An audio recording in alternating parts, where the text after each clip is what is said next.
while the steppe's master tacticians found their mobility neutralized by terrain exploitation and defensive innovation.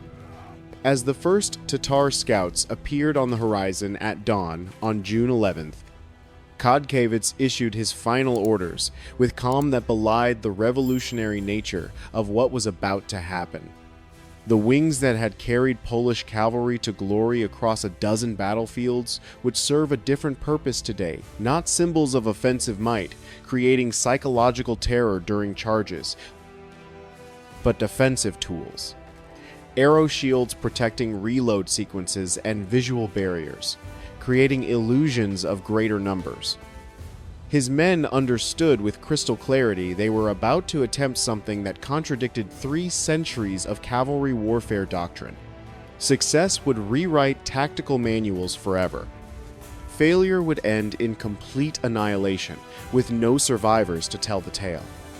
Dawn broke with the thunder of 40,000 hooves, shaking the earth as Shahin Jireh's vast host crested the ridgeline overlooking Hodow. What the Tatar scouts reported defied everything their commanders expected from decades of fighting Polish cavalry. Winged Hussars were dismounted behind improvised wagon fortifications. Their famous wings folded like resting eagles, their 18-foot lances bristling from wagon gaps like a steel thorn hedge. This was not the mobile cavalry force that Tatar doctrine was designed to counter through feints and encirclement. This was something entirely unprecedented in steppe warfare history.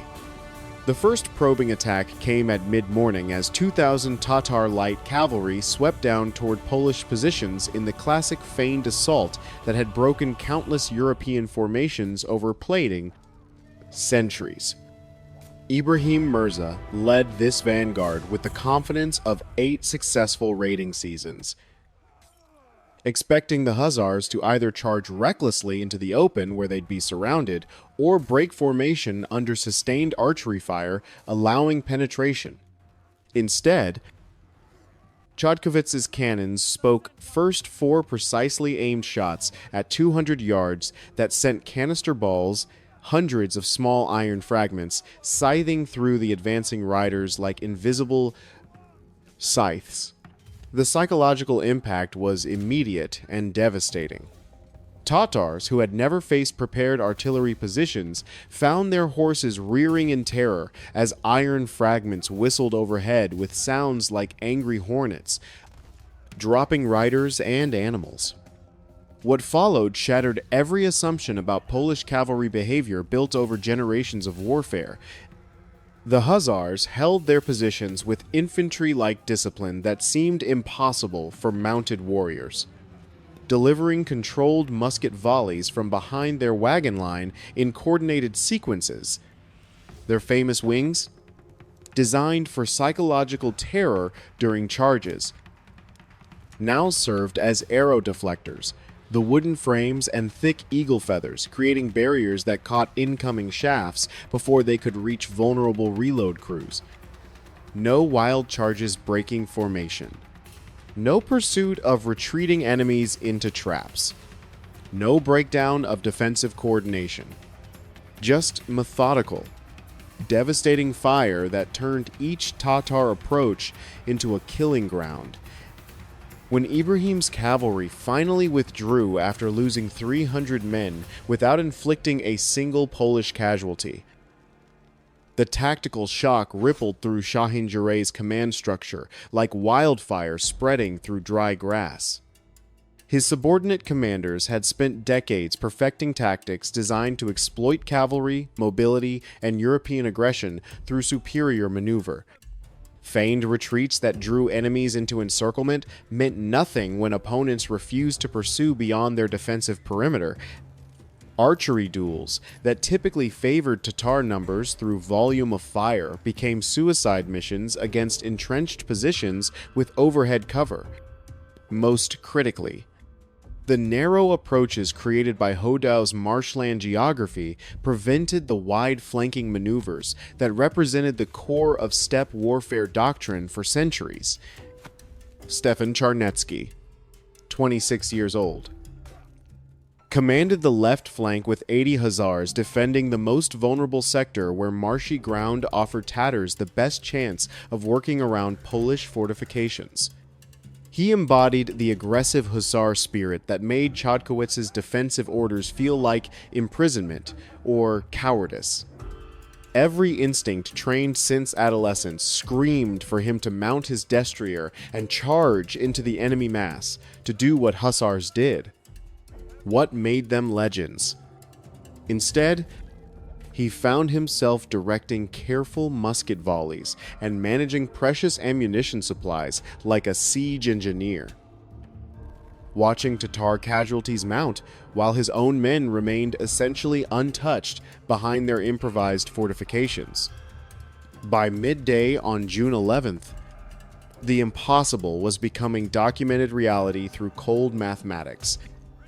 6 hours of sustained Tatar attacks had produced approximately 800 enemy dead against only 12 Polish wounded casualty ratios that defied every principle of medieval warfare, where attackers typically inflicted equal or greater losses even in failed assaults. Shahin-Juraj faced a crisis that threatened both the raid's success and his political standing within the Crimean Khanate hierarchy. Time became the enemy now in ways the Tatar commander hadn't anticipated. Every hour wasted at Hodow meant lost opportunities for plunder in defenseless towns, reduced chances of successful withdrawal before Polish reinforcements arrived, and mounting questions about his tactical competence from subordinate commanders. Chodkowitz watched the growing frustration and confusion in enemy movements with professional satisfaction and recognized the critical moment approaching like a storm. His defensive system had exceeded every expectation, proving definitively that disciplined cavalry could hold ground against overwhelming numerical odds when properly positioned, supplied, and led. The psychological advantage was shifting dramatically where Tatar confidence had given way to confusion and doubt. Polish morale soared with each successful repulse that validated their commander's revolutionary tactics. But Chodkowitz knew from experience that Shahin-Juraj commanded too many warriors and carried too much political pressure to simply withdraw without achieving something. The real test was coming. A coordinated mass assault designed to overwhelm defensive positions through sheer numerical superiority that no amount of preparation could withstand. The moment that should have shattered Chodkiewicz's defensive masterpiece came during the 9th hour of combat when Shahin-Juraj unleashed the full fury of 40,000 horsemen in coordinated assault from multiple directions simultaneously. 15,000 riders thundered straight at the Polish center, while 10,000 more attempted to ford the river upstream, and another 10,000 pushed through the treacherous marshes, threatening Czarnecki's vulnerable left flank. The remaining 5,000 provided archery support from distance. The sound was apocalyptic, a physical assault on the senses beyond mere noise. Continuous thunder of hooves that made the ground tremble. War cries in Crimean, Tatar, and allied languages echoing across the battlefield. Arrows darkening the midday sun in volleys so dense they literally blocked sunlight, creating artificial twilight.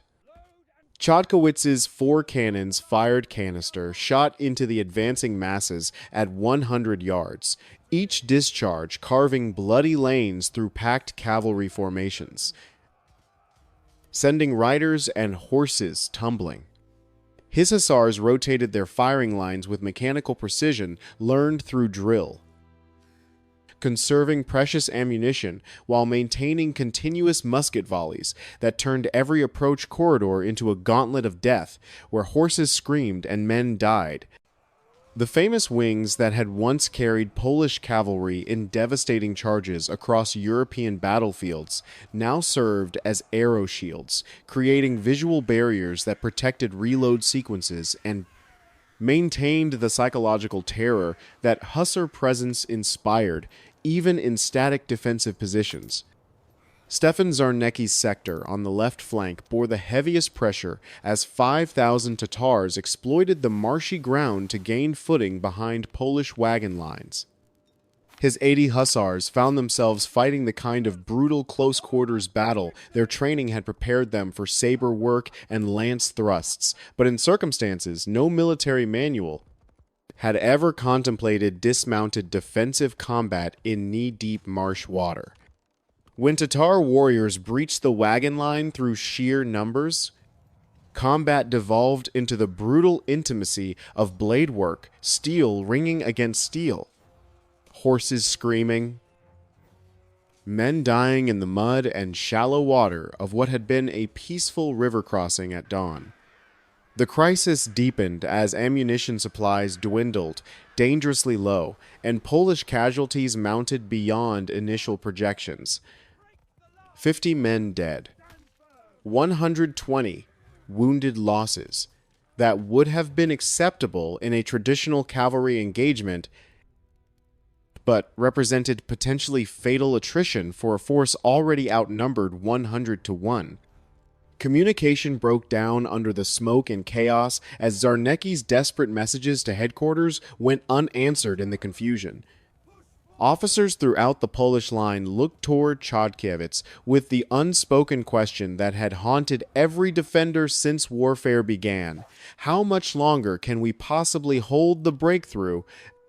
Came during the 11th hour of combat when 2,000 Tatar riders finally punched through Czarnecki's weakened left flank, pouring into the rear of Polish positions like water through a cracked dam.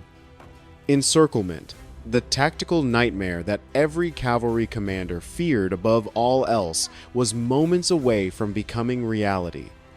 Officers waited tensely for Chodkiewicz's order to mount up and fight their way out, while escape routes still existed through gaps in the Tatar encirclement. Instead, Chodkiewicz revealed the tactical genius that would make Hodow legendary in military academies for the next 3 centuries. The encirclement was not his failure, it was his carefully planned opportunity. As 2,000 Tatars celebrated their breakthrough into the Polish rear, believing victory was finally at hand, they suddenly found themselves caught between 2 fires in a nightmare scenario. Czarnecki's reformed line behind them blocking retreat, and the Polish reserve force rotating 180 degrees to face the new threat. The trap within the trap had been sprung exactly as Chodkiewicz had planned from the moment he chose to defend this particular river crossing. Colonel Samuel Koriski led the only cavalry charge of the entire 13-hour battle, 100 fresh Hussars with full armor and 18-foot lances, striking the confused Tatar breakthrough force with all the shock impact that had made Polish cavalry legendary across Europe. This was what Hussars did best, the devastating assault that shattered enemy formations through pure kinetic energy and psychological terror. But now that devastating power served defensive rather than offensive purposes, contained within a tactical framework that multiplied its effectiveness beyond anything traditional cavalry doctrine had achieved. The chain reaction was immediate and catastrophic for Shahin Juray's grand assault. Tatars attempting to flee the collapsing breakthrough trampled through their own main force, spreading panic through the center like wildfire. Artillery crews switched back to canister shot for maximum carnage at close range into packed masses. By the 13th hour of continuous combat, 40,000 warriors were pulling back across the steppe in disorder.